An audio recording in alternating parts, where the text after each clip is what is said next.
right. It's time for the Dog and Chicken Show.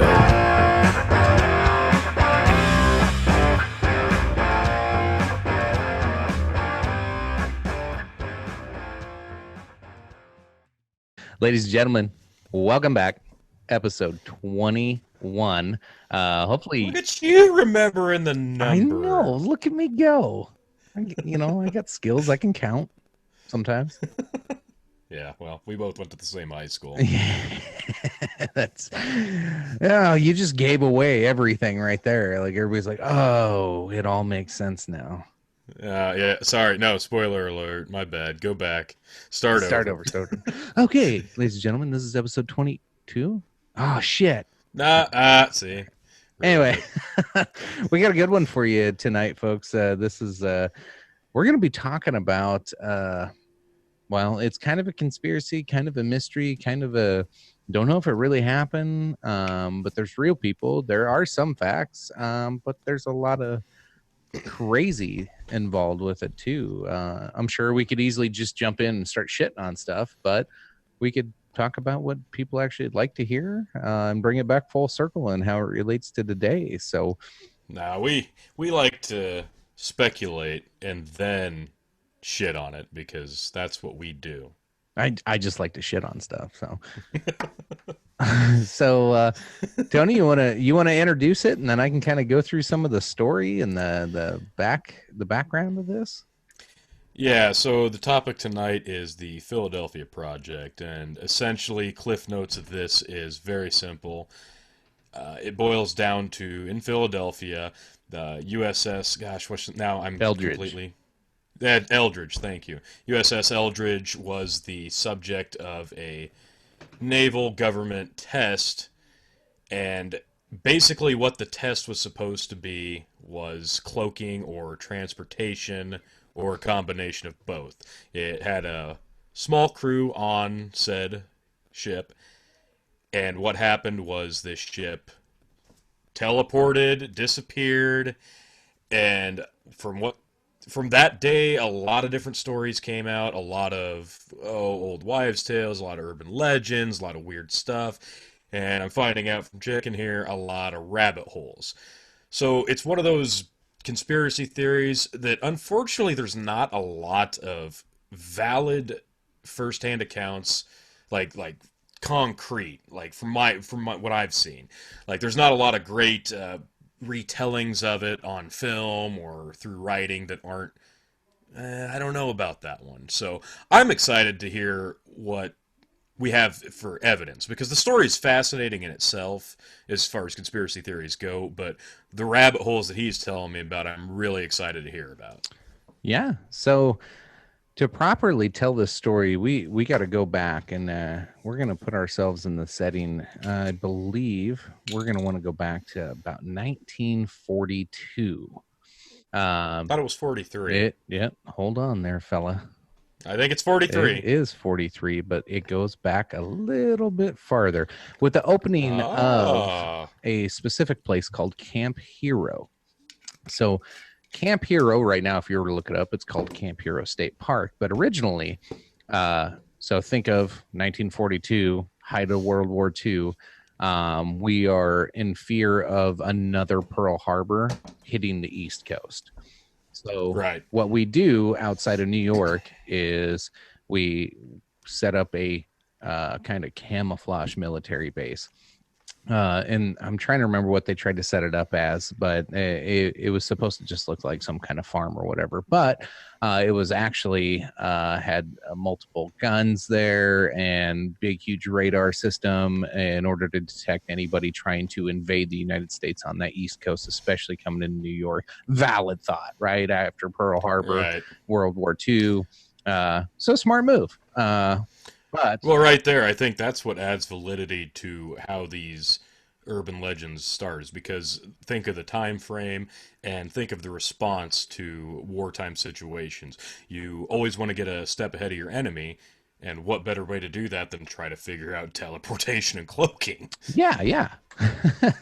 So they commissioned this place in 1942, and supposedly they wanted to start working on some experimental stuff. So U-boats, if you're not familiar with U-boats, was the German, it was kind of like a submarine deal, but they were very maneuverable and were able to take down our biggest battleships and destroyers very easily because, first off, our battleships were really fast, but they couldn't turn. And they couldn't maneuver, nothing like a U-boat could. So we were losing ships in droves.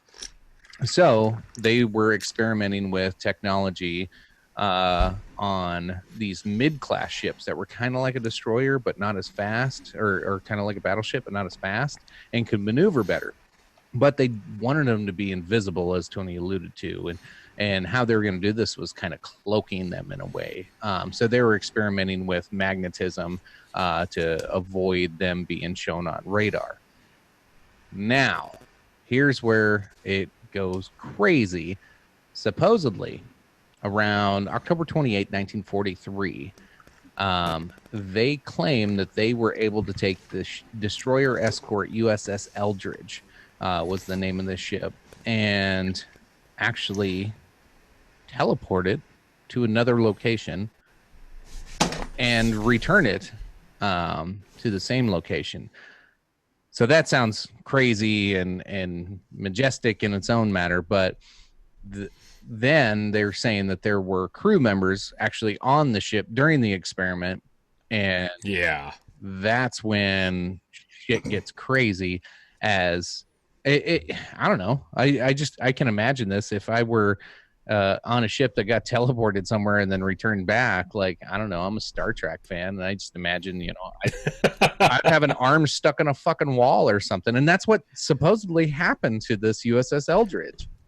Right. Yeah. So the weirdest claim about what happened to him is obviously that some of the crew members were fused into the metal of the ship during this teleportation process. Yeah, there's some glorification reenactments, obviously. But I feel like, why don't we have any photographic evidence of this, or any evidence of this? But wow, what an idea, what a story. I mean, it sounds insane, but like, if they somehow did find a black hole or a portal to transport them, you would assume that, yeah, they probably don't have the science down perfect. Maybe there were some complications. But also what along with that was some of them supposedly went instantaneously insane upon getting off the ship. Some had, trauma, PTSD. Some were just never seen again. They maybe just got lost in the void during the teleportation. And I think somebody supposedly with his family walked into a wall and was never heard from again. But again, these are all, stories. Yeah, lots of stories. So we'll jump into a couple of those stories. So first, let's see if this is even possible. So, Newton was originally talking about time travel and said that it's like shooting an arrow. It's a straight line, doesn't end. It just goes on a single path. Well, Einstein comes in with relativity and says, well, no, that's, not quite how it could go. You can poke holes in this and you can curve it and bend space and time. And so in theory, time travel would be possible. So supposedly there was I'm trying to find it.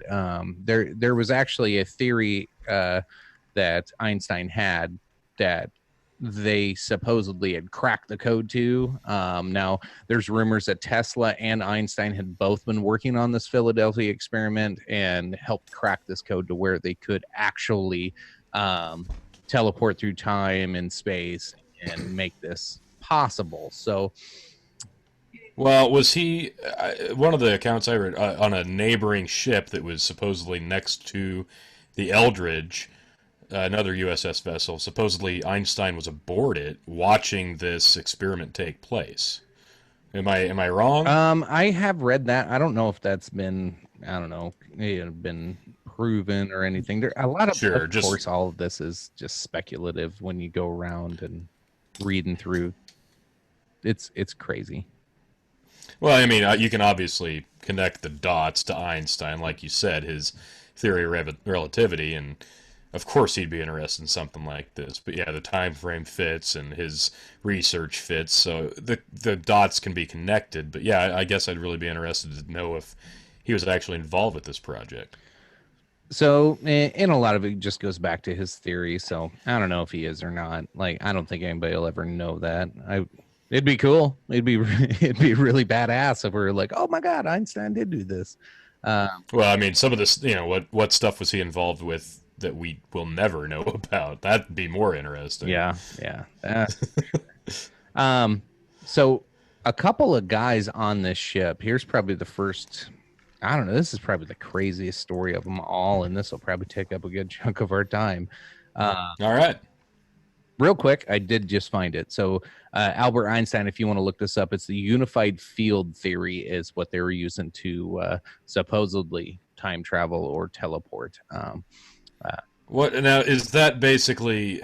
Am I wrong in assuming that's more like a layered theory, as in you can travel through space and time via layers and or dimensions, if you will?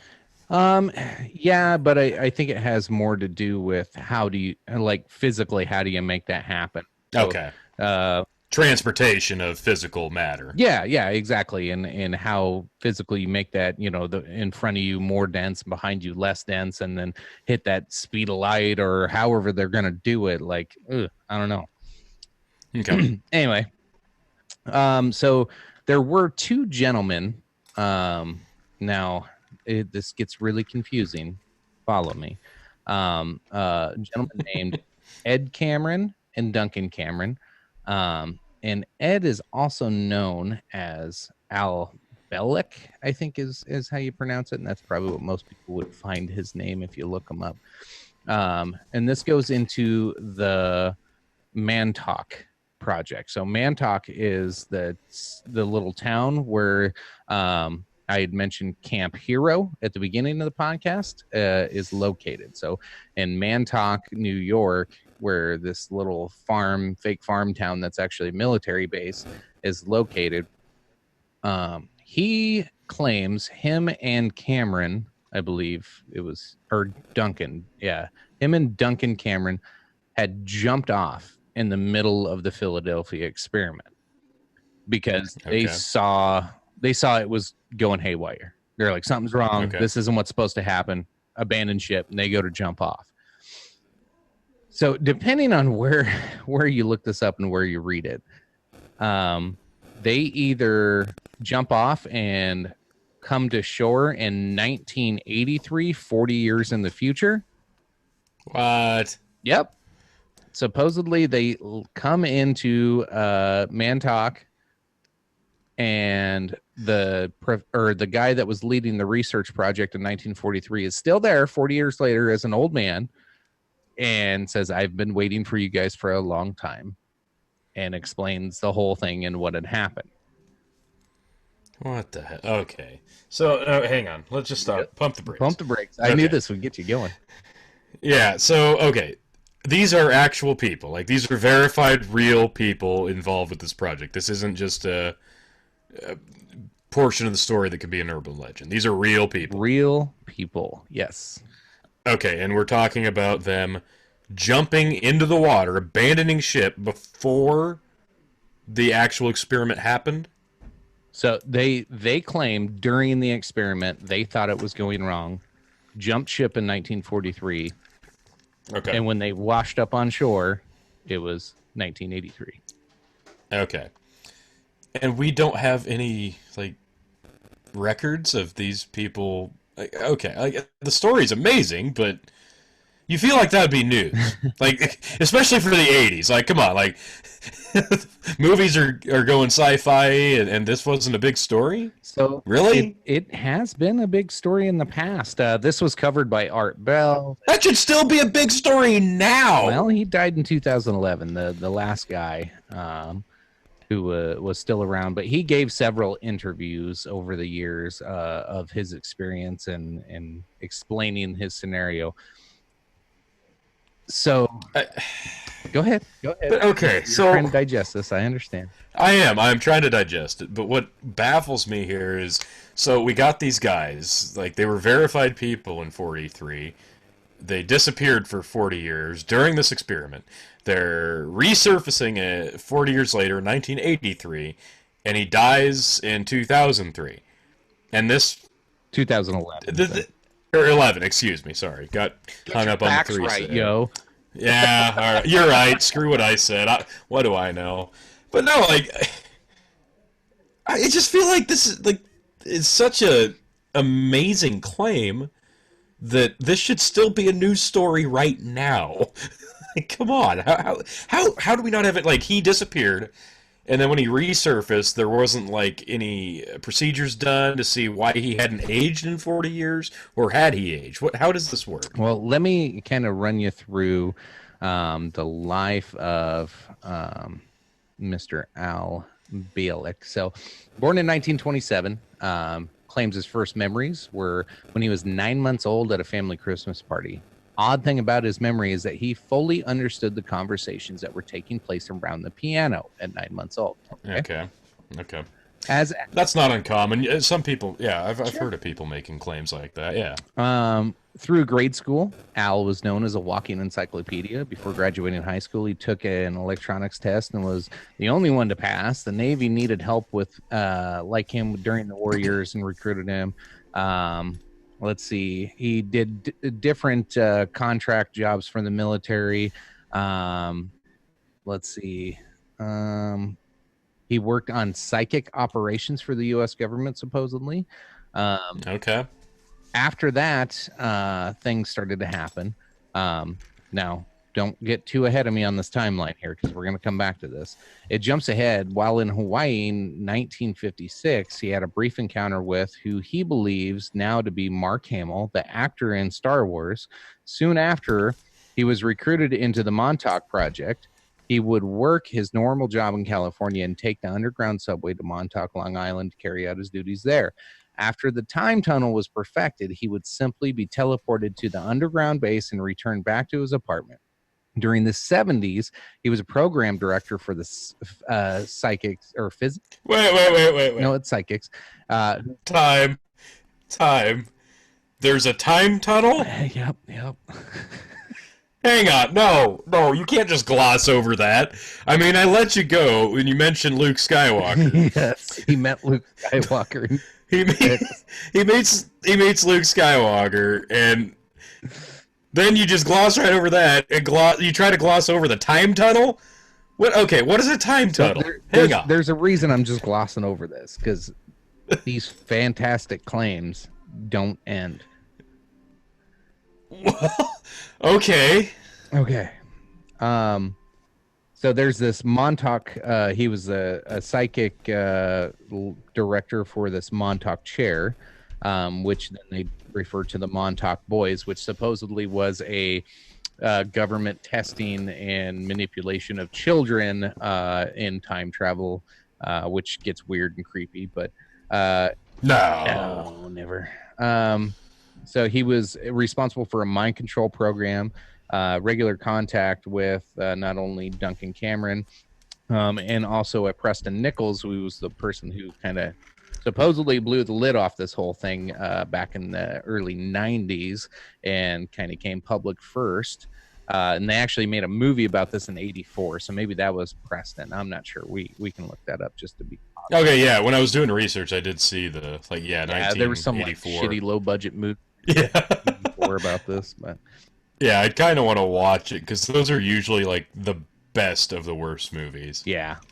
And then so in the 80s, when the time... Push it to the limit. Oh, come on, what you cannot tell me you don't have that pulled up at the ready for this. We're talking time tunnels and teleportation, and you don't have safety not guaranteed at the ready. All right. You better get it pulled up, buddy. All right. In the 80s, when the time control programs were in operation, supposedly Al had participated in time travel experiments. Both him and Mr. Duncan Cameron traveled to Mars on several occasions. He also remembers several trips where he... What? Yeah. Hold on. I'm not done, man. Dude! How are you glossing over this and we're not... There's so many. We can go back to any of these. Calm down. Mars. Are you still taking this serious? I was trying to. Okay, let me just flip that switch off. Yeah.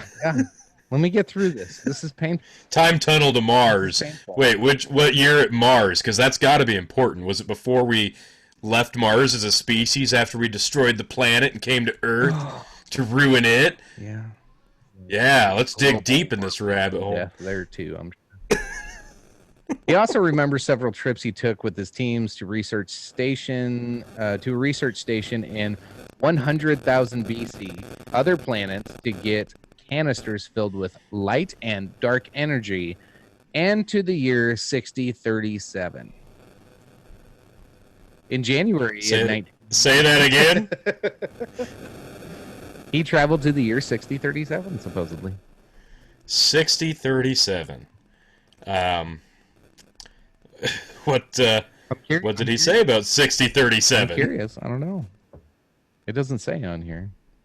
Anyway, again, in January 1988, after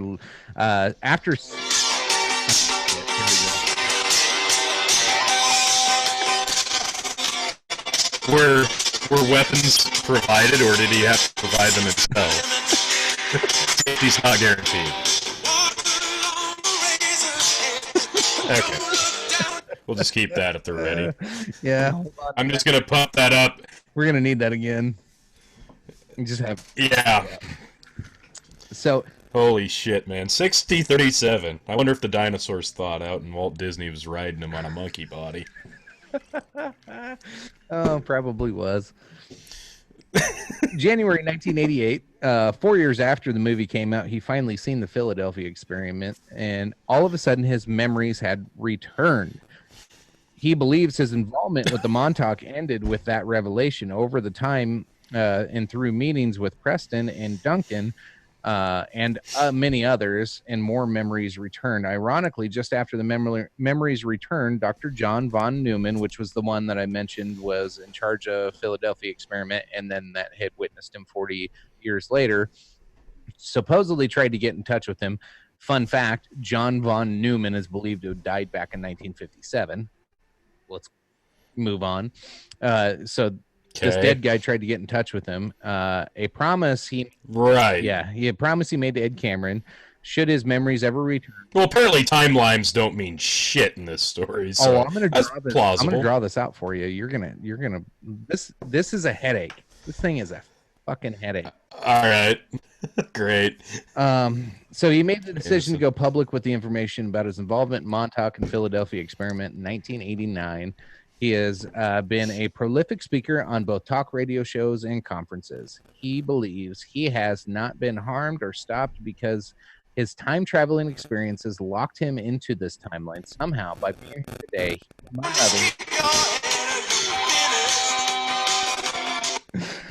others, they serve to balance the effects they produced from prior time-traveling experiences. An experiment.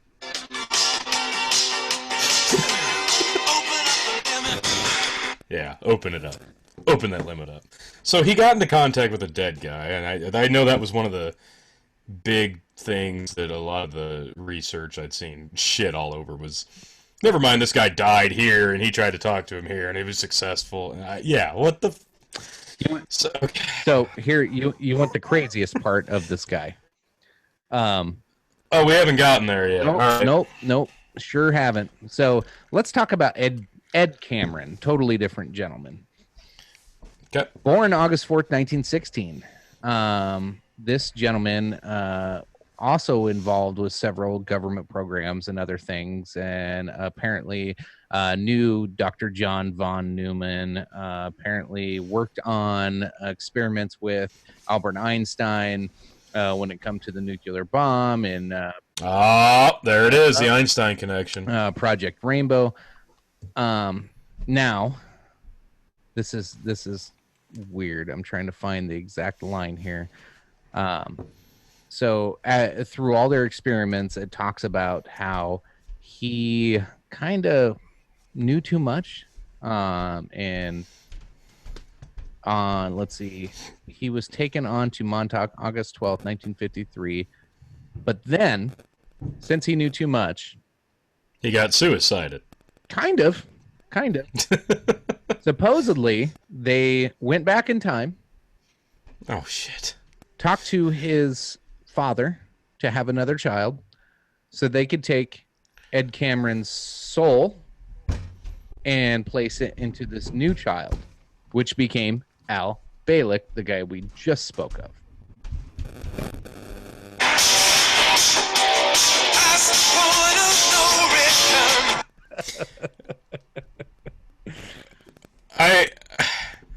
Okay, so not only have we perfected time travel at this point, we have also figured out how to transfer souls into new bodies. I've perfected shitting on a conspiracy within 5 minutes of a podcast. That's what this is turning into. Well, I like to usually save our assumption and our final thoughts on what we think it's hearsay or not, but that's kind of hard to ignore. I feel like maybe there'd be an app for soul transfer by now if that was actually real story. I feel that'd be in the Apple Store, Google Play, like, hey, you know, I'm tired of this body. I think hey, let me Snapchat you and send my soul into your head. And what the hell? Like, this is really a portion of this story. So, in his time travels, Al. I love how you're just staying stone-faced about it. Al regressed back into Ed during some of his time travel. So he became his prior self in some of these and saw life through his former soul, if you will, and traveled to 2137. Yeah. So he went to 2137. Supposedly there's magic flying cities at this time. And I believe he spent 2 years there before Cameron came and rescued him and brought him back to 1983.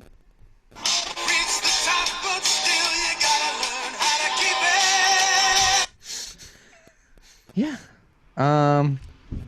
What kind of vessel are they using to jump through time? They're just jumping off ships, man. That's all they got to do. It's just, if you're on a boat, fucking jump off and you'll be in 2137 all. Okay, yeah. So there's no cool DeLorean. There's no telephone booth. No, just magic. Okay, that's disappointing. So from the year 2137, Ed Cameron, who is actually Al, but he's living through Ed Cameron, who is his prior self, travels alone to 2749 for a 2-year period. He was a tour guide and remembers floating cities built with anti-gravity technology and a society run by computers. The programmers of these cities, called Wingmakers, had several meetings when they were explained their agenda and what was going on. But after 2 years, Ed had to go back to the year 2137.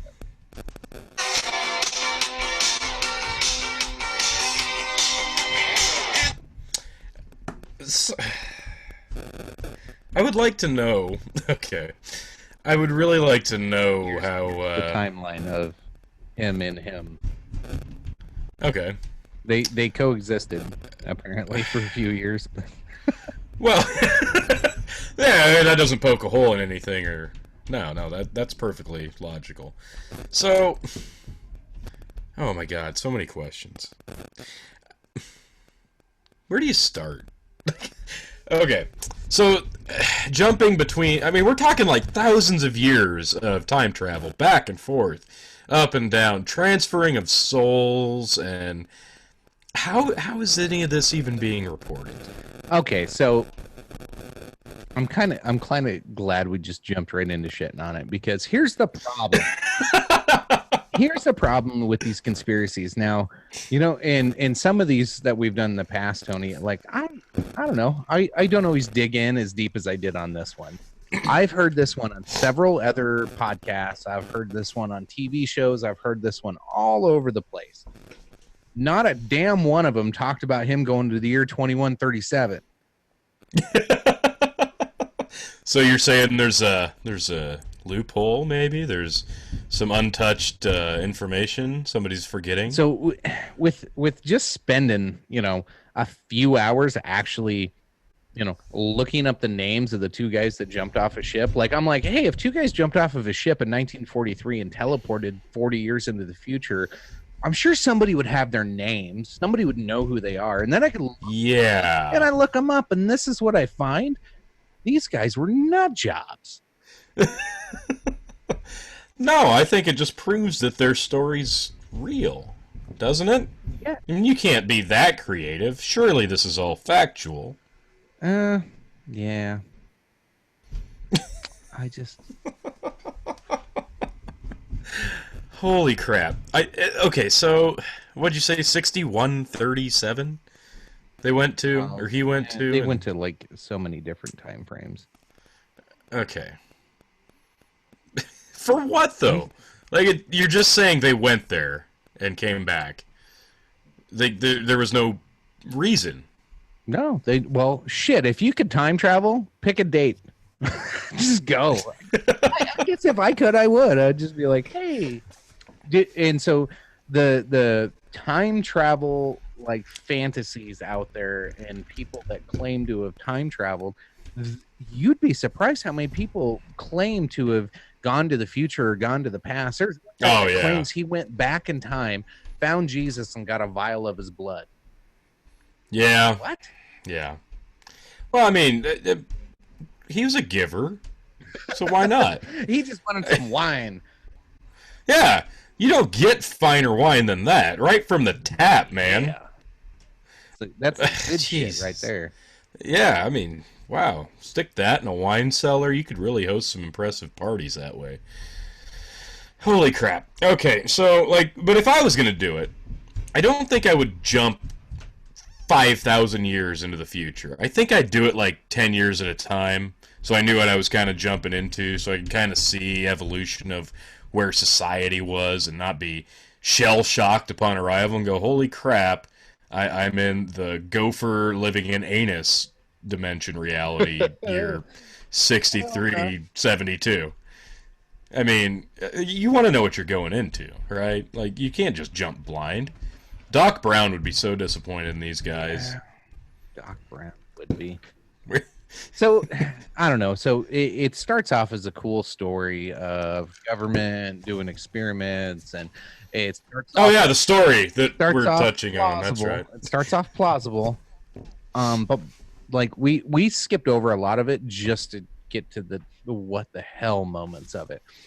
In the middle, there likely is some truth to parts of this. So the government... Yeah, the actual experiment itself, the actual vessel teleporting, that whole thing we were starting with. So, yeah. Let's go back to the ship, the Eldridge. So the place where it supposedly had arrived and materialized and then disappeared and went back to Philadelphia, it was actually down a channel that was travelable, like, within a day. You could get there and back in a day, so it very likely could have been in two places in that same day. And yeah, it was Norfolk, Virginia, wasn't it? Yeah, something like that. So it wasn't a terribly long distance. This is something totally possible that they could have just made the trip and logged the ship in both places. Right, but we're talking about a day or so trip, and this was a matter of minutes, supposedly, that this teleported back and forth between. So my initial question is it not entirely possible that they just got the name of the ship wrong? It could be. Somebody could have wrote it down, but did they have timestamps? Did they actually log, like, the ships showing up and leaving and arrival and departures? Mm-hmm. There's none of that information available, so it's all speculative, and there's how is there not any of this documentation of this anything? There's no documentation of any of this happening, so that's where I was initially skeptical, and then that rabbit hole will just hang on.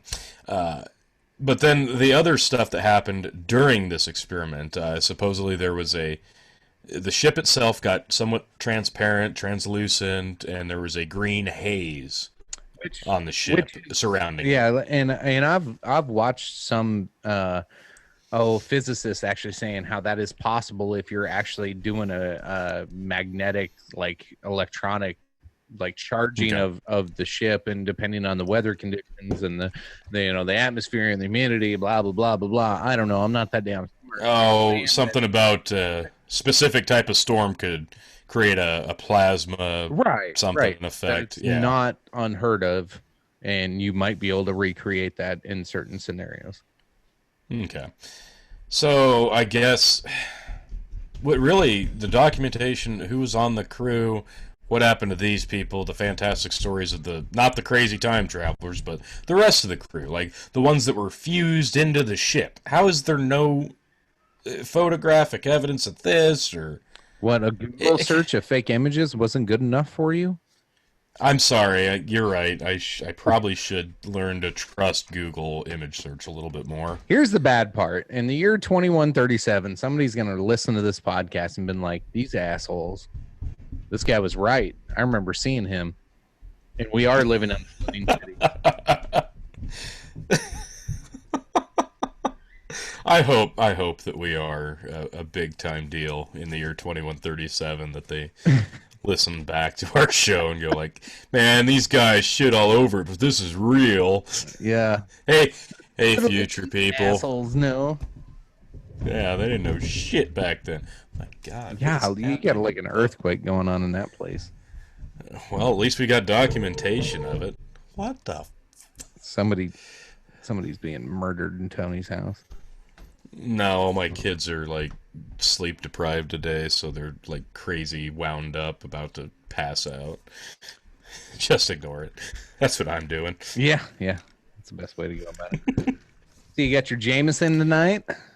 Yep, you betcha. I filled my glass with ice and headed down here and started talking insane time travel and space-time continuum theory with you. This is fantastic for a Sunday night. Yeah. Well, I'm appropriate. I got my Oktoberfest. Yeah, it's October. Right. I'm not traveling through time. I am sticking to October and appropriate beers for October. So I'm surprised you're not partaking in Joe Rogan's Sober October. I could. I don't know if I want to. How's that working for you? Were you trying to put the hat over top the headphones? Yeah, there? I was gonna try it. It doesn't work. I'd say it didn't look like it went well. No, it didn't. For those of you listening on Spotify, I just thought I'd convey what I was watching. Yeah, thanks, Dick. You're welcome. Oh. I was going to say, I have noticed I've been listening to Rogan's podcast here this last week, just because I've had a lot of window time. And well, that's crazy, dude. You ever tried DMT? No, but I want to now. I know, right? Everybody wants to try some DMT. I know. He sold me on it in one 5-minute portion of a podcast. When he was telling you how terrified he was. And you're like, no, that wasn't it. Try. No, he was talking to Dan Aykroyd about it, and it was very interesting. I was like, wow, this sounds fantastic. Why doesn't everybody do DMT? And then Dan Aykroyd's like, yeah, I was like 15, and I tried DMT. Oh, how'd you do it? Did you do it like this? Did you freebase? Oh, a friend gave me a pill. Yeah, you didn't do DMT. Oh, I didn't? No, that's not how you do it. Oh, well, he said it was. Yeah, it was LSD, probably. Yeah, and that's kind of what Joe assumed. I mean, he is the expert. But I was going to say, I've noticed so many comparisons. Like, I could tell you have logged a lot of hours listening to Joe just on your delivery. Right. Yeah. So I started watching shit. He was like episode 800. I started hitting the road working this new job. Oh, wow. So, yeah, I got a lot of hours of Mr. Rogan in. He's almost on like 1,400 now, I think. Most of them are 2 to 3 hours long. Yeah, I got a lot. I was just say, yeah, I that's the first thing I noticed. Like, holy crap, these are all like 2.5 hours long. Holy shit. Yeah, you got to listen to that Dan Aykroyd one. That was pretty good. Dan Aykroyd. I got a lot of hours to drive this week. It's loaded up on my phone, ready to go when I hit the road this week. So. Yeah, that one's good. Like Dan Aykroyd is like balls deep into UFOs, ghosts, all sorts of different. It's crazy, but I mean, he's very. I don't want to call it accepting of skeptics, because he pretty much ignores all the skepticism Joe throws his way, and he stands his ground. And I kind of like that. That's refreshing to see. But yeah, like he's very intelligent and factual when it comes to first-hand account history. Like the very first people who were supposedly abducted by UFOs, he's very knowledgeable about their first-hand accounts and the history of it. So it's very entertaining. So, yeah, I'm trying to. He was in Ghostbusters. He was Bonnie and Bonnie Hill, I think was the name. I can't remember. Yeah, I'm trying to remember the recent movies he was in. I'm looking it up here, but like, he hasn't done a lot of movies in a while. Looks like Ghostbusters 2020. He's going to be in. Yeah, they after the colossal failure that was the all-female Ghostbusters, I think they're getting most of the cast back, plus the girls, and they're going to do kind of a collab from the sound of it. So that'll actually be pretty good. Good. I'm not sure. It looks like he did a cameo in Zombieland Double Tap. I haven't seen that yet. Ah, I am looking forward to that one. Bill Murray was fantastic. If you kill off Bill original. Murray, you better, Ghostbusters theme going. You better kill off Dan Aykroyd, I guess. Yeah, all right, we got that to look forward to. I don't see a whole lot else. Yeah, he doesn't. I think he mostly does like writing, producing now. I don't think he does a lot of acting anymore. It's probably good. He's got a long list though. Like he was in a lot of shit. Oh, he's in everything. Like, yeah, he started a long time ago. So yeah, he's got a pretty long resume. But he spent like the first 20 minutes of that podcast talking about his Crystal Skull vodka. So, Love at First Sight, 1977. Wow, that was his first film. And of course, Blues Brothers. Oh, yeah. I mean, that's just classic as hell. And he was in Indiana Jones and the Temple of Doom. Holy crap! I guess I didn't realize that. He was a cameo in that one. Well, yeah, cameo. Go figure. I haven't watched that in a while, but yeah, I didn't know he was in that. Which, yeah, there's a lot of these I've never heard of. I wonder what his thoughts on the most recent Indiana Jones is then, because he was really knowledgeable about the Crystal Skull, stories. Which those are mostly total bullshit, but the way he talks about it, you'd think it was completely factual. It's very convincing. I was giving you shit about him being in Coneheads. He was also seriously. Oh yeah. Fuck.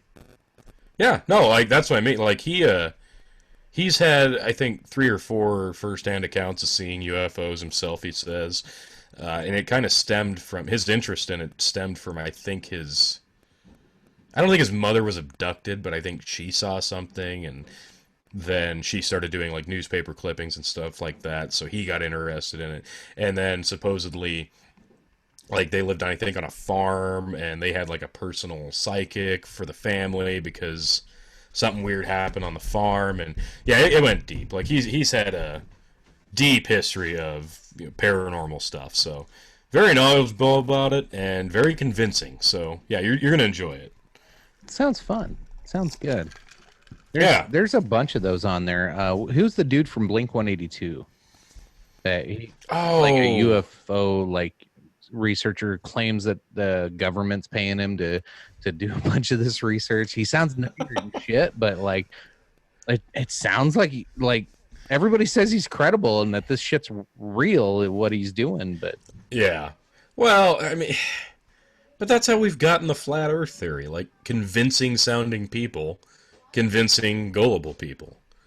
So, yeah, you want to believe these people. You want to, because they sound so passionate and convincing, but damn, you still got to step back and be like, oh, man, I don't know.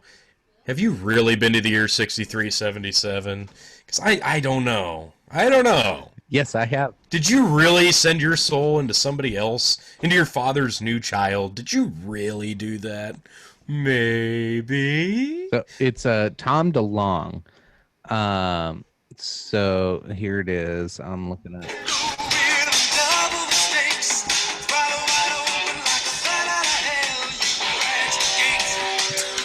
Sorry. I can't not play that. You just got to work on your timing. I love it. I know. Timing. I got bad service down here, so every time I hit the button, I got to hit it like 6 times. I wanted it to be so punctual, and it wasn't. So anyway, back to so it's Tom DeLonge. He's the guy from Blink 182. Like, So I got it pulled up here on the screen. Tom DeLonge's UFO video is acknowledged by Navy as unidentified aerial phenomenon because they don't like UFO anymore. It's UAP is what we're going to refer this to. well, is that just because everybody assumes that UFO just instantly means alien, so we had to change the terminology? I don't. Does it matter? Does it change anybody's thoughts on it? You can call it whatever. You can call it a penis. I wouldn't. Well, the term UFO, it's still the same goddamn thing. When you it is. The acronym is what would they say? An unidentified aerial phenomenon. That sounds worse than a unidentified flying object. Right, but like people just assume like that's just the stigma that goes with that acronym. So I assume that's what we're trying to do with making a new acronym. Anyway, so he got some acknowledgement for some of his claims and videos that he's pushed out there. So he's getting some traction. Tom DeLonge's not completely crazy. Take off your pants and jacket. What? Yeah. That was their album. Yeah. Sorry, I just can't not think that when. Yeah. Sorry. I'll shut up. Let's see. He also quoted saying, if I played Blink-182 to aliens, they would get really offended and start an interplanetary war. So, nice little promotion there. I'm going to blow your mind for a second. His song, What's My Age Again, was directly inspired and written by the guy that had his soul transferred into his half-brother's body and time traveled, met him, helped him write that song, and then time traveled back. Well, they wrote it in 2137, didn't they? Well, yeah, they went to the future to write it, and then he dropped him off on the way. They went through McDonald's, probably got some Szechuan sauce, and then he went back. Like, I think that's how it went down. Like, that makes the most sense. And then Marty McFly did what? He produced the album, or? No, Biff Tannen did, because he took the Gray Sports Almanac, made his millions, and then, but the Divergent timeline, wait, no, I'm getting confused. Oh, where's Keanu Reeves in all this? I'm just seeing greeting numbers and letters going up and down right now. Well, he's the one that'll save us all. I mean that's just accepted. Doesn't matter what year, he'll be around. He doesn't age. So is he going to be Neo, or is he going to be what's the new? No, Bill and Ted save us here because they're the time travelers. I thought there was supposed to be a new Bill and Ted movie coming out. Yeah, they've been talking about it for a couple years now. 5 years, yeah, and still I'm looking forward to it. But no, apparently we're going to get a fourth Matrix before we get the Bill and Ted reboot. Because we needed the Matrix 4. Is the Wachowski sisters going to make it now? One of them. I think one of them is returning to do this. What's the other one doing? Is the other one still a guy, or is he? No, they both transformed into women, and I think they both still are. Oh, dear God. I don't know. But, yeah, we have to make the Matrix 4 because nobody asked for that, and call me crazy, but didn't everybody frickin' die at the end of that? Yeah, but it's just a cycle of many times that they've all died, so you can die again, I guess, and start it all over. Well, yeah, like the one, but it wasn't necessarily said that it was the exact same people, recycled over and over. Well, I always assumed it was just. Well, that's convenient because then you can just change your actors around, and whoever the. But they're not. It's Keanu Reeves and whoever the hell the chick was that played Trinity, and then Morpheus, Lawrence Fishburne. I don't even think he's in it. So the one guy that lived out of the main three, he's not in it, but Neo and Trinity are, and they both died. Makes total sense to me. Wait, sorry, spoiler alert if you haven't seen Revolutions yet. Oh, shit. People haven't seen that yet? Well, some people like to forget they saw it. Oop. All right. So since we touched on transitioning,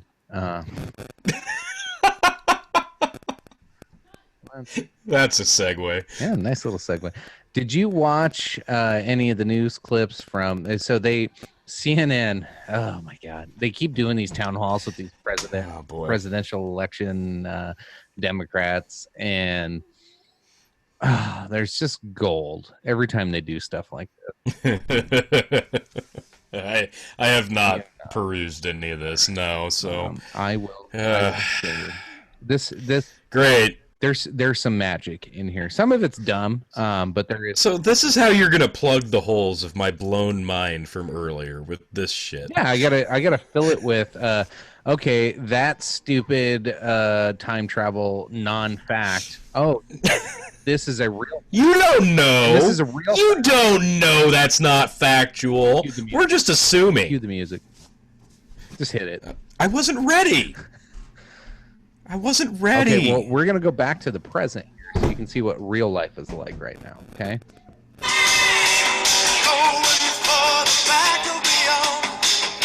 Okay. I wasn't ready. Now back to 2019. Oh, God. How are you? Anna, thank you, guys. And my pronouns are she, her, and hers. She, her, and her. Mine, too. All right. All right, first question for the night. To validate the pain of our... I'm just going to pause that. Did you hear him? Yeah. Mine, too. Like, I assume he's never talked to a woman before in his life. Yeah, Chris Cuomo and Kamala Harris on stage at a town hall for LGBT. And yeah, she could have come up to him and said, "Gosh, I'm having such horrible menstrual cramps." He would have been, "Yeah, me too. I don't know what to say." Well, okay, so she's pandering to the crowd and has to list her pronouns because, as if anybody imagined Kamala Harris was anything other than a she, her, and whatever. But yeah, his answer. If I said that answer. Like, if Trump said that answer, if he responded that way, whoa! Oh yeah. But no, man. What was it? Frito? Yeah, it's Frito's response, so he can say whatever he wants. So anyway, all right, we'll go again. How are you? Anna, thank you, guys. And my pronouns are she, her, and hers. She, her, and her. Mine, too. All right. All right, first question for the night. It goes deathly silent. Transgender siblings that demonstrated earlier and that have spoken up today, especially Black trans women. I don't want to take this away from you, but let me tell you something. Black trans women are being killed in this country, and CNN, you have erased Black trans women for the last time. Let me tell you something. As I know you are aware. Oh.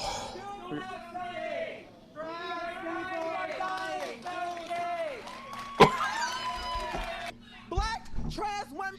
They're just yelling at themselves over and over. Like, I don't understand what they're doing. Just grandstanding and yelling at themselves. Oh no. We'll continue. Go. Are dying. Our lives matter.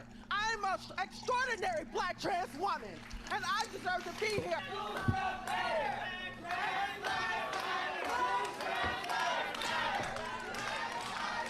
I don't know. I think they're trying to say Black trans lives matter. Oh, you can't say guys. You can't say guys, by the way. Relax. My Black trans sisters that are here, I am tired. I am so tired. I'm just sitting there, and it's not just my Black trans women, it's my Black trans brothers too. And I'm gonna say what I'm gonna say. I'm gonna say what I'm gonna say. Come here. No, I just want to ask you something. Come here. Tell me. Come here. I want you to talk. What's You your don't know the name? name. I'm Blossom C. Brown. Blossom, let me ask. Google me. Blossom. Please Google me. Blossom, thank you. And next, Secretary Castro, I want to bring in Shay Diamond, a singer-songwriter from Los Angeles. She currently supports Mayor Pete Buttigieg. Shay, what's your question? It's Shea Diamond. Shea Diamond. Put that on the record. Okay. Here you go. You're going to love On the this. record. Thank you. Yes, honey, it's violence to misgender or to alter a name of a trans person. So, Oh, for God's sake. Yes, it is violence to misgender or mispronounce somebody's name. If you're trans, probably not For if you're anybody God's else. Just if sake. you're trans, it's violent. Lady, I have How do I your have hoes feel from that previous story? They Oh. penetrated now. Oh my god. Okay. Okay. All right. Minute left here. Yeah. You're gonna love it. Always get that right. Oh, I bet. This is from your LGBTQ plan, and here's what you write. This is a quote. Freedom of religion is a fundamental right, but it should not be used to discriminate. Do you think religious institutions like colleges, churches, charities, should they lose their tax-exempt status if they oppose same-sex marriage? Yes.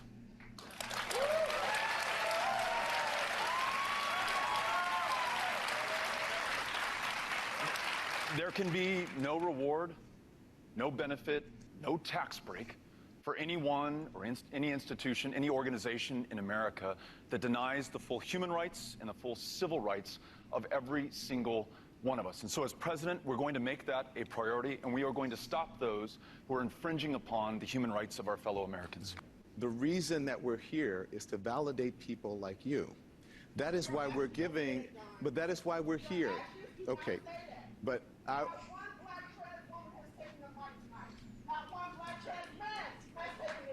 Yeah, yeah. Hang on, we can't hear you. Blossom, we can't hear you. Here, Blossom, we can't hear you. Baby, your actions have to speak louder than words, because guess what? Not one black trans woman has taken the mic tonight. Not one black trans man has taken the mic tonight. Yeah. Show me. You Blossom. Show me. Blossom. And I got to tell you, you know, he's a great guy. I went in on Monday, and all the national press said Biden's going to really get nailed when he walks in and sees the president in the morning. He got up, and he walked over to me and said, well, you told me. He gave me a kiss. You know, he leaned over. I swear to God. What? Is that awkward enough? So, yeah. Welcome back to 2019. Where do you want to travel to? What year? 1950 something. So, like, you know. Oh wow! All right, Blossom. Let me have it. Like, okay, for starters, like somebody was about to like say something halfway smart, right? And this person comes blathering through, steals the mic, takes the whole thing over. Then another one goes up and says, mispronunciation of a name is violence because I'm trans. Mm-hmm. Lady, I have my name mispronounced on like a daily basis too, from all the phone calls I get trying to extend my warranty or get me Spotify or get DirecTV back up and running. You know what? People put an I in my name. And it pisses me off. All right? But that's not mispronunciation. It's violence. I'm going to treat it like violence from now on. How about that? Okay. We should probably go, you know, flip cars and start riots because of the mispronunciation of our names. So, I don't know. Why is it like this right now? Like, it doesn't have to be. Like, no shit, it doesn't have to be, but it is. Like, this is real. This is a fucking problem right now, and it's fucking stupid. I'm not going to sit here and pretend it's because we allowed gay marriage and opened the floodgates. Like, no, that's not it. No, but people want you to believe that, like the same way that pot's a gateway drug, but it's not. It's not. You're a weak person. You're just going to do drugs. Oh. Yeah, it has everything to do with your addictive tendencies. That's what it is. That's individual to individual. But this is just a whole nother level. People are being misinformed that they can do whatever they want if they want to identify as something else. Like, basically, the lessons people are being taught now are, if you decide to identify as something different than what you were assigned at birth, you can basically do whatever you want, and you can cause a scene, and nobody will be able to tell you to stop, because that will offend somebody else who identifies the same way you do, and it'll start a whole thing. Like, that is the message we are sending. It's like there's this crazy, weird contest to see who could be the most, I don't know, be the most offended by stuff. And it's a never-ending battle to see how many things can piss you off, and why everything that pisses me off is so much more important than what pisses you off, and I get triggered by so many more things, so you need to do what I tell you to do. Like, it's a control mechanism. It's weird. It's just weird. Did you just assume Did you just assume what pisses me off? That pisses me off. Well, good. I'm glad I pissed you off because you're not listening to how I'm pissed off. Maybe you should listen. I don't think you're listening to me. You should listen more. Don't tell you. I shouldn't be telling you what to do because you're telling me how to act. So now I'm really pissed off. You're assuming that I don't identify as a person that agrees with your plight and agrees with you being pissed off. So that should piss me off, which should piss you off at yourself. You can shut the fuck up. Hey, you should just be pissed off at yourself because that's what I'm telling you to do. It's just it's like a bunch of kids just screaming at each other, and nobody's being a responsible adult right now. There it is. There it is. Like, nobody remembers that, hey, we're all people and we're all susceptible to making mistakes, but we're trying to be accepting of you, no matter how weird it is, and you still feel the need to get angry and act like a child. Because that's the way to do it. That's the human thing to do. And I think everybody wants to gloss over, and I don't know a lot of people that are transitioning. I don't know a lot of people that are going through anything similar to what we're seeing. And when you look it up, it's like less than 1% of the population is doing a transition or feels misgendered. And so, yeah, when it comes up, it's not in our scope a lot of times. And 99% of Americans, it's not in their scope because they don't have a lot of people around them that are going through this problem. Now, there's when it does pop up, I don't know. I'm glad I'm seeing it on TV way ahead of time. Way to go, California. Thanks for getting ahead of the game and letting us all know what the hell we got to worry about. But like when it pops up, I'm probably not going to be weirded out about it. Like they probably assume I would be. Do what you want to do. I don't care. You're not bothering me. Yeah, I'm sorry if I look at you because you are dressed different and you're acting different and you got a big old Adam's apple and wearing a dress with some big old tits. Okay, that's odd in my world because I don't see that every day. So I apologize that is like, I'm like, what? Like, it might be something that I'm not mad. I'm not forgive me for having to do a double take. Yeah, forgive me for going. Did I see what I think I seen? But what is? You're not going up and beating them with a 2x4 because you disagree with their choice or what they identify as. You just made a quick. Yeah, I'm trying to make my own identification at that point. I'm just seeing what's going on. Like, what is so damn wrong with it? It's not disrespectful to go, wait. Okay. It's not like I'm chasing after you and laughing or chasing after you playing music or doing anything weird, but that's how bad it's gotten. It's gotten to the point nowadays too, to where you can't even hold a door open for a female because it's polite. Like, it's just so ridiculous. Like, just let people. No, you'd be accused of mansplaining by holding that door open. And you know what? I'm gonna hold the door open every damn time because I'm a polite person. I hold the door open for men, by the way. All right, so damn right you piss off. Yeah, I do too. Hate this world sometimes. Like, yeah, there's so much hate out there. No, it is. It's awful. You can't make any assumptions. You can't be polite without getting into trouble, and outrage is rewarded. And I think that's the worst thing going forward is outrage being rewarded. Getting offended is encouraged. Like, it just gets worse from here. There's no solution. That's what all this outrage and offense leads to. No solution and just more misery for everybody. It just sucks. Yeah, there's no good ending to it. That's the bad part. No. Oh, God. Way to frickin'. Yeah, that was a buzzkill. Jesus Christ. Yeah, thanks a lot. We were having fun here. All right, let's get back to fun. What do you want to talk about? Jesus. Oh, man. Should we talk about Facebook Husker chats and some of those conversations? I guess we can. I was having fun with it. I'm not going to lie. Like, do we even talk about the game? All right, so real quick, I told you last week there's a lot of hype behind Minnesota.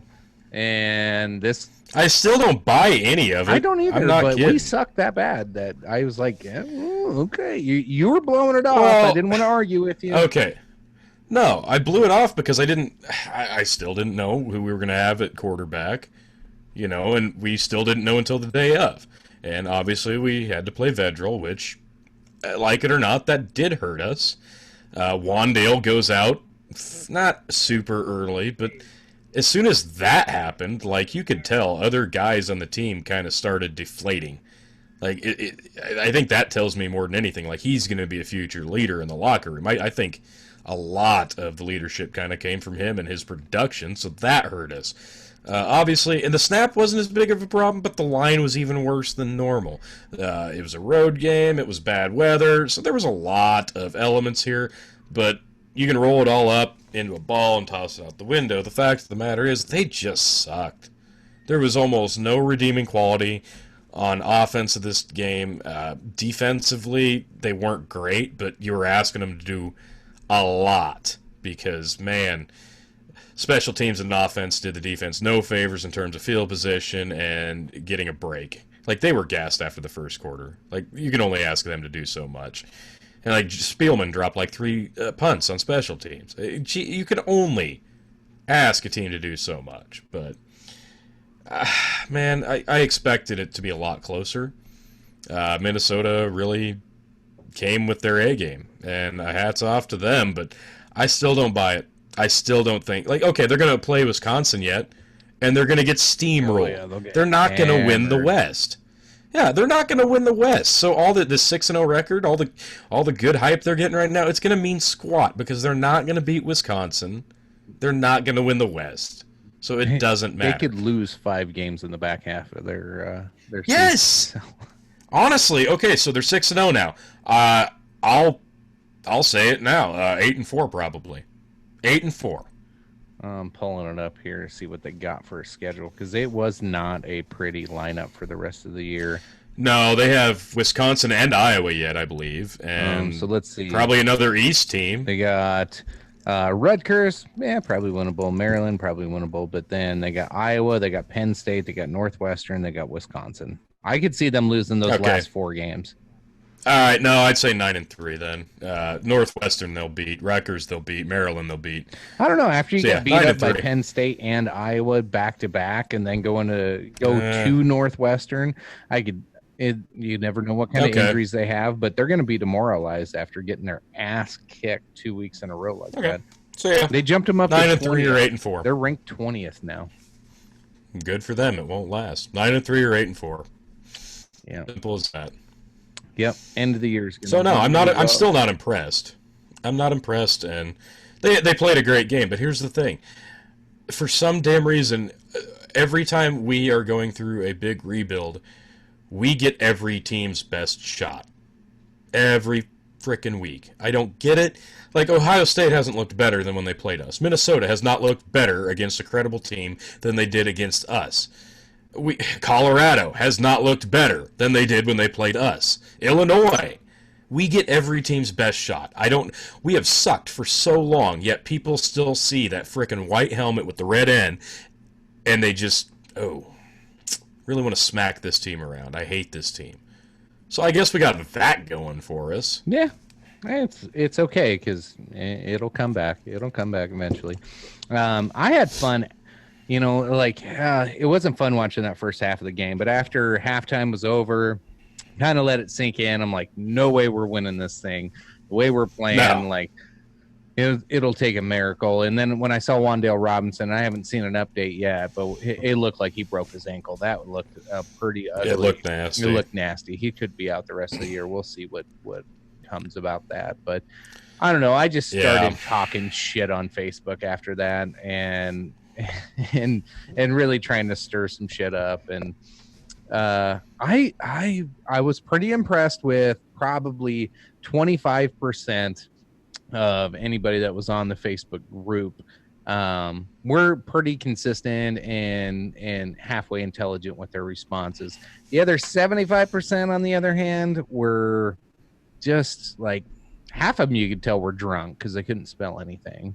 Well, yeah, that's a given. And then you're talking about a 6:30 kickoff where we got beat 34-7. Yeah, of course they were all shit-faced. And then yeah, I was able to trigger. This was my favorite. Oh, yeah. I posted this, and Husker fans that thought we would win Big Ten are as delusional as her. Picture AOC crying, which immediately got this one gal to like try to start arguing with me, and I told her it was a joke, get over it, move on, and then immediately she like blocks me. No. Well, yeah, because you sent me a screenshot of that, and you couldn't see. I was like, what the hell happened? She get booted? I'm like, no, I went to it. I'm like, no, she blocked you because I could still see her comments. So yeah, like you were doing a very successful job of trolling the pissed off fans. You had fun with it. Like me, I have a certain way I watch these games, and I like to get swept up in the game itself. I like to let my emotions get carried away. That's more fun for me. You know, I get my outbursts out of the way during the game on the Husker chat room and message boards. I let myself be overwhelmed by us sucking, and then when the game's over, I calm down pretty quick and I can think about it logically and rationally. But I like to get my frustration out during the game. I like to keep it, within the confines where it doesn't get out to the masses, though. Some of these people start thinking incredibly illogically and start delusions of grandeur or fire frost, let's leave. It just gets bad. Yeah, and I think that's why I started doing the little trolling bit, because I was just like, yeah, you know what? These dumbasses aren't going away. All these couch coaches and people that, yeah, it's just with the dumbest thought processes out there. Yeah, and that's why I kept doing Vedral's not that great. Vedral's not that great. And man, people were still not hugging him through that game of, he didn't do that bad. No, he didn't. Okay, you're right. He didn't throw any picks. He didn't have any fumble. But he also didn't score a goddamn touchdown. He didn't throw a touchdown. He didn't run a touchdown. He didn't do shit. So nobody could do shit. So yeah, it didn't matter who started. He didn't give the ball to them, but he didn't score. So you know what? Hey, Adrian Martinez might have thrown a pick or two on a few games. There's 6. But how many touchdowns does he have? Does his touchdowns outweigh his turnovers? Yeah, they do. So, hey, if you wanted a level playing field, let's lay it out on the line. How many points does Martinez have versus Vedral? Okay. You're also talking like 15, 16 games versus one. Yeah, game. Well, also, and a series. Also Martinez played real teams. Vedral played Minnesota fucking Gophers. Okay. Hey, no, you were singing their praise. They're undefeated. No, I was saying our team sucks, and these guys got hype. And when you have hype and you go into this, you gotta watch out. And I think we underestimated him. I really think we did. Well, that's got to have a lot to do with it. We are a better team than Minnesota. We are, but we underestimated them. And the injuries didn't help. If everybody was healthy, I think we would have steamrolled in that game. But we've been demoralized. I thought we'd win by a couple scores. And Minnesota has been getting all these pats on the back and wanting to prove that, hey, we're actually a good team. So it was the perfect storm. They took their hype and they backed it up. That's something we are not good at and haven't been for a while. But like it or not, like I said, I don't buy it. I think they'll finish like 8-4, maybe 9-3 at best. I agree. But this was their stadium. This was their weather. And we came in banged up and probably overlooked them a little bit, thinking this was going to be a win. And they shut that down immediately. I mean, they did what pretty much every team we faced has done. And they punched us in the mouth early. And they didn't stop punching us in the mouth. Like, they didn't let up. They're like, okay, they gave us an opening. Don't let it close. Keep punching them in the mouth. And they did that. They played defensively. Man, you'd swear we play Alabama every week. Like, the way a defense blitzes us and hits us, you'd think we're playing an SEC schedule every week. Or we got a high school offensive line. We do. It's both. Like, it's that bad. I don't care what you like. People are online saying like, "Hey, let's start burning shirts," and other people are like, "No need to do that with 5 games left." Well, you can do that with 4 games. You can do that with 1 game left. Like, Well, but the four games now, you don't have to burn a red shirt.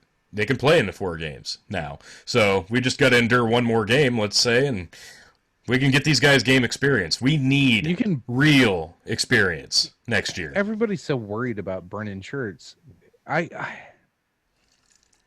honestly, we're gonna have to.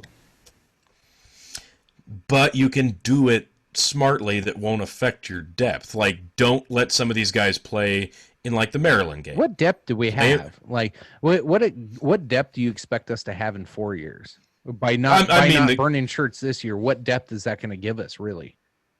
Well, we have no depth right now. How do you, like, we have to build depth. Because they're concerned about burning shirts. They're playing guys that shouldn't be playing, that were, cream puffs from the get-go when Frost came in and haven't gotten any better. So, yeah, they're probably trying to hold out down the stretch until we get to that nice 4-game window where, okay, now you can play a little bit. Now you can play a little bit. Let's get you some game time experience. And it won't ruin an entire year of eligibility for one game during a season that we're basically cashing in at this point. A lot of guys are, and it's clear. Well, hopefully. So you're thinking we're going for the long game, gonna last. You have to. Yeah. You have to, because this is clearly not an experiment. Scott Frost is not an experiment. This was our end game. This was the goal. We got the coach we needed and wanted, so you can't experiment. Of course we're going for the long game. Like with Riley, yeah, fine. Experiment all you want. Because we all knew that even if he had a good record year in and year out, he wasn't going to be here that long. So what he did in hurting us, Frost is expected to turn it around immediately, which clearly isn't going to happen. So yes, play the long game. Yeah, it sucks that we're going to have to endure probably another year of this next year before year 4 when it starts to really show. Because you expect teams to show their biggest jump from year 1 to year 2, and that has not happened. I get it, we have as many wins now as we did last year. That doesn't tell me shit. Because last year we should have been 6-6, 7-5. That's how many close games we were in and came up short on. So record doesn't tell me shit. I'm talking in terms of actual progress, and before the Minnesota game, the numbers, like the important ones, it was minimal, and I mean it, minimal, in terms of where the team ranks nationally, yards per carry, all the in-depth stuff, and it was minimal at most of those levels. And at quarterback, like, you expect a quarterback to improve in year 2, and like it or not, he regressed, whether it be some injury we didn't know about or a girlfriend that is in his head or whatever it is. He has regressed. He's not making better decisions. He's hesitating, and now it doesn't matter who we play at quarterback because the line sucks that bad. Yeah. You never know. There's a lot to unpack there. There is. I don't know. We get a bye week, which we'll lose. Yep. The bye week is going to play us tough, and it's going to be a hard one for us. We're gonna get blown out by that bye week. I feel like it. It feels like it's coming. So yeah, I'm really interested to see what happens with Wan'Dale Robinson. Hopefully he gets healthier. Maurice Washington didn't look right. No, he didn't look good at all. He looked like something was wrong too. So I am worried about running back at this point. We just looked. The only one that did not look banged up was Moberry. But he was getting trucked in areas. Well, when he's the only one breaking through the line and making hits, yeah, like, you're gonna get wore out. He was the only one consistently I seen on every play and trying to make a play. Even though he failed sometimes, you have a missed tackle or you fucking have a big hit that he didn't follow through with. Like, right. He was there. He was running his ass off the whole game. I didn't see anybody else doing that. I even seen the Twins slowing down towards the third quarter there, where they just, I don't know. Before halftime. Yeah, it was rough. I don't know. That's where I'm mostly disappointed is fundamentals, penalties, turnovers, and strength and conditioning. I seriously thought we were going to see a big jump in that department, and So far, no. Yeah, no. Yeah. I don't know. I would expect we're still gonna make a bowl. Like I really have no doubt about it. Honestly, like we're gonna beat Maryland. Purdue just beat them, and I think we can beat Purdue, Indiana. I mean, 7-5. Like that's gonna feel so disappointing, but it's gonna be a sigh of relief if we can get 7-5. Yeah. Yeah, that's. If we don't go bowling, I am. I'm gonna be pissed. I'm gonna be very disappointed. Not winning Saturday puts it at risk now. Like it does, but you can't tell me that there's no reason with the schedule we had this year, the way these teams have shaken out in terms of beatability this year. To get a bowl game, yeah, it should have been. Because what was it next year or the year after that? Like it's murderers row again. Like we're gonna get put through a meat grinder again very, very soon. So this stuff has to start correcting itself. We're going to see an improved Michigan, an improved Michigan State. We're like, they'll be better in a couple of years. Michigan State is cold 1 year and then hot for 2. Cold, that's cyclical. Like you can count on that for Michigan State. Michigan, I don't know. I have no idea what to expect with Michigan throughout this year and the next and the next. If Harbaugh will even be there, I don't know. And I'm really still. Fingers crossed, Ohio State starts regressing because, as good as they are and as good as they've looked, long term, I don't know. We'll see. We'll see. If that coach doesn't bring in the recruits, those like, he got blessed with some amazing recruits. Really, Can Ryan Day recruit? There it is. It's that simple. I don't know. We'll see. We will see very soon. What else you got? You got any news stories or anything you want to talk about? Oh, yeah. I guess let's finish this up with a news story or two. I think I sent you one. Check your messenger. I'm pretty sure I sent you one that I had saved up for the other day and we didn't use. I'm gonna find you here. There it was the somebody got fired for something they put on Instagram. Pull that up. Oh.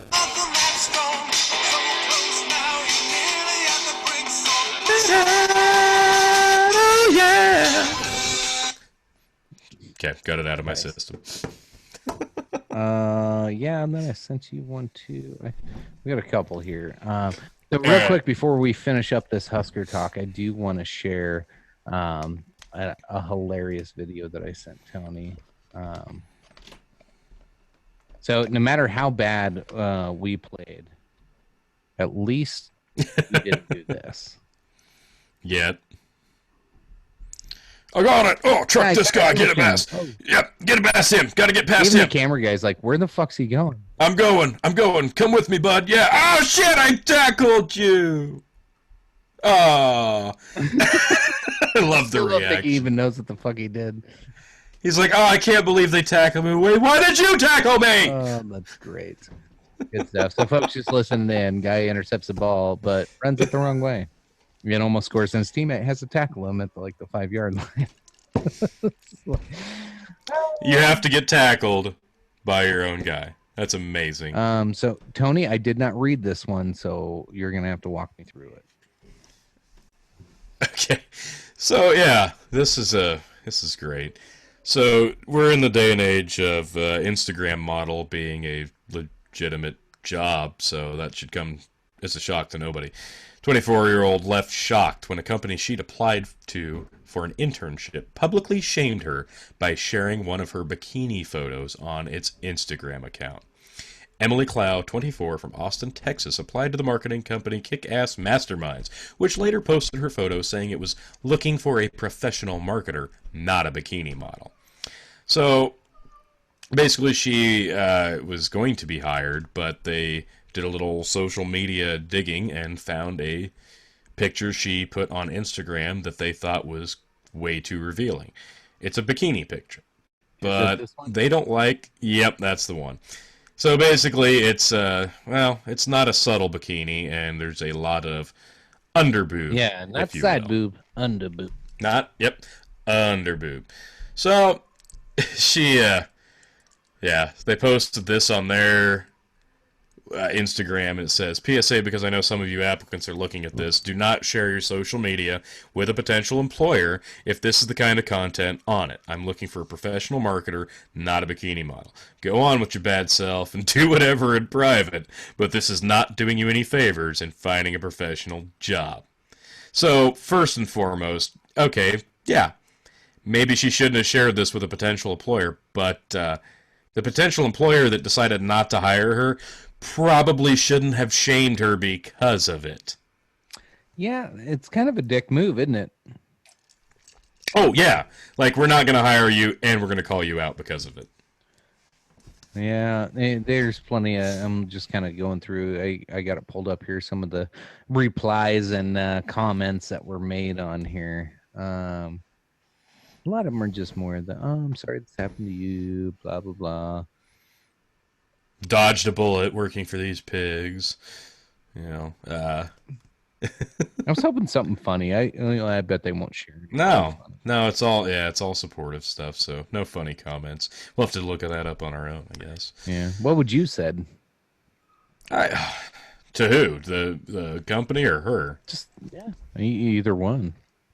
I guess to the company, I would have been like, "Hey, way to commit public suicide because you realize this is going to get you a ton of heat from the internet community." And I guess to her, I would have said, "Nice underboob." Yeah. Been like, so she's still available? Hey, we could probably use a marketer on the Dog and Chicken Show. Yeah, I bet that marketing would work pretty well on our show. Yeah, hey. We need some more underboob besides our own. Yeah, you don't want to see my underboob.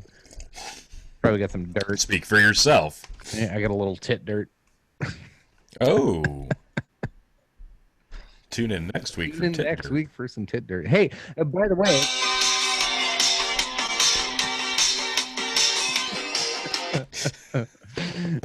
speaking... Jesus. So, hey, so I don't have to call Zuckerberg the C word this week, by the way. Okay, good. I'm just not going to confirm my identity with Facebook. No, and you shouldn't have to. No, I shouldn't. But I was still able to promote my ad. Just had to change the picture and some of the words, and still was able to post my ad. And then I sent in a request to review my prior ad, saying that I did not violate any terms and I was not endorsing any candidate or anything or a political view or anything like that. And then I just got links to how I can confirm my identity. And then I replied and said, I can't confirm my identity. This is bullshit. Like I kind of went off there for a little bit. And they just kept sending me the same robotic ad. Here's what I actually wrote. This ad does not endorse any political policy or social issue. It is a link to a podcast in which we discuss those topics openly. Also, between confirming identity from phone or desktop, your links do not reference users to the correct pages. To confirm identity, To confirm identity from phone or desktop, your links do not reference users to the correct pages. It has been proving to be very painstaking. This is direct silencing of opinions, in my view, and done intentionally to police, in quotations, public opinion. I uploaded the same link and changed the title and description, and it got approved, ? So what exactly caused this to not be approved on the first ad? Was it the scary president picture or just the mention of culture war and politics? Let me know what words are now taboo on Facebook so I can navigate my page in adherence to your communist rules. Thanks.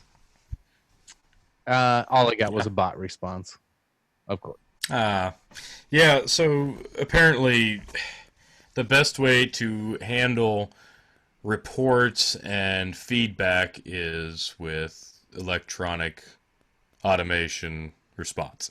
That way you don't have to actually deal with anybody or listen to them, and you pretty much get off scot-free. If there's no way to interact, you can't get in trouble. So, yeah, here's my ad page.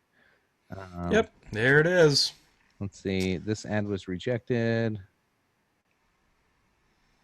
I'm trying. Yeah. I'll look a preview of it. Politics and Booze make for a long podcast. Obviously, calling out its podcast. They just didn't like that I had the word politics, booze, or probably just politics, and then I had a picture of Donald Trump. I think, yeah, the word politics, booze, and the Trump picture. But the exact same link with just a really boring title and picture gets approved.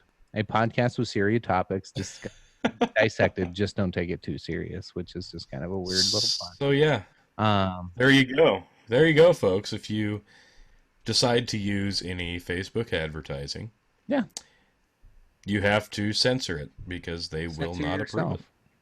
Yep. It's stupid. It's really, really stupid. I couldn't believe that. It is. But again, the only way I can put Donald Trump's picture on even a cartoon picture of Donald Trump on an ad, I have to confirm my identity, which for any of you that really know me, I don't use my real name on Facebook. So they will never accept my confirmed identity anyway, because it doesn't match my driver's license. And why the fuck would I give Facebook my driver's license information anyway? Like, yeah, it's just weird. Well, you should have used the picture of Kathy Griffin holding up the decapitated Trump head. They probably would approve that. So I seriously think I might start doing like 5-minute little video snippets of what we talk about in these episodes, and purposefully try to just do like $1 ads to see what I can do and get away with if I did hard left versus hard right. Yes.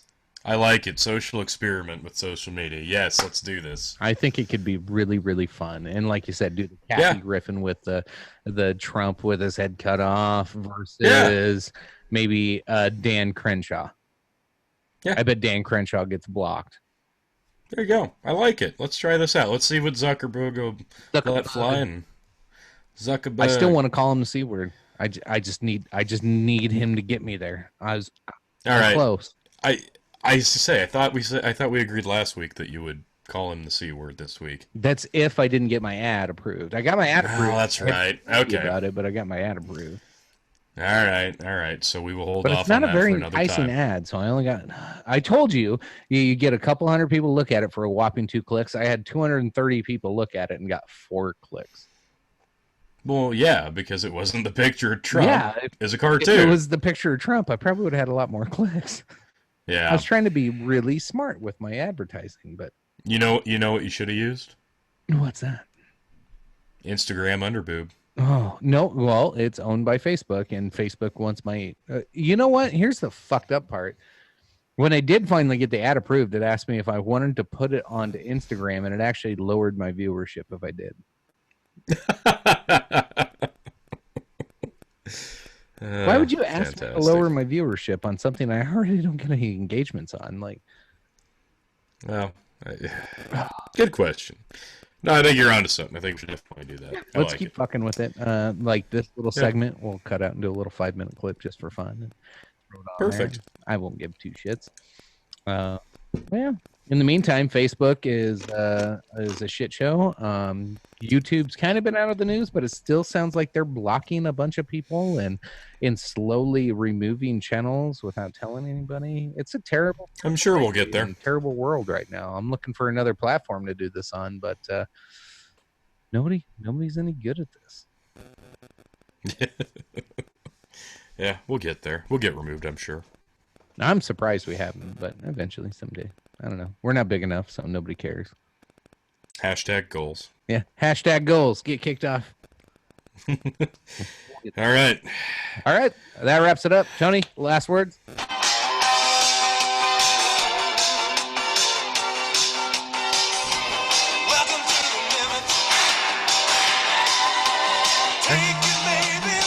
Okay. It's just a great song. Yep. This was I don't know. It was kind of a stupid episode, but I don't know. I enjoyed it. I had fun. No, this is one of the best. We're getting better every week, damn it. Yeah, we're getting more natural with it. All right. So, hey, I'll take it. Yeah, this conspiracy bullshit. Just calling it. Yes. Yeah, Philadelphia Project. Yeah, man, you know what? No, forget the boat. The other stuff, bullshit. Yeah, the other stuff's bullshit. The boat might have happened. The boat's a real thing.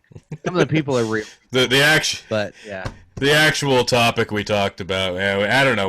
We're indifferent, but the other stuff, bullshit. Yeah, for sure. All right. Thanks for tuning in, folks. Like, share, subscribe as always, and love you. Bye.